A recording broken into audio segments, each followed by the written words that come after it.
Mi chiamo Sebastiano Rizzardi, ho 31 anni e sono candidato con Bortolussi nel listino per una ragione di fondo, e cioè che se tu non ti occupi di politica, sarà poi la politica ad occuparsi di te.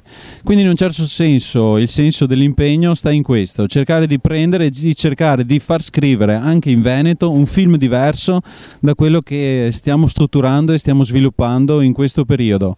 I giovani devono portare avanti quella che io chiamo una rivoluzione contro il precariato, per un ambiente più sano, contro il nucleare. Ci sono alcuni temi chiave sui quali dobbiamo giocare una partita. Gli altri stanno solo raccontando delle balle, noi cerchiamo perlomeno di fare una battaglia di verità. Ecco, io credo che non si possa essere ricchi e ignoranti per più di 2 generazioni, e quindi la sfida decisiva anche per ridare slancio, uscire dalla crisi, sia proprio quella di investire in formazione e in cultura. L'Italia investe l'1% del PIL in formazione, in ricerca e in cultura.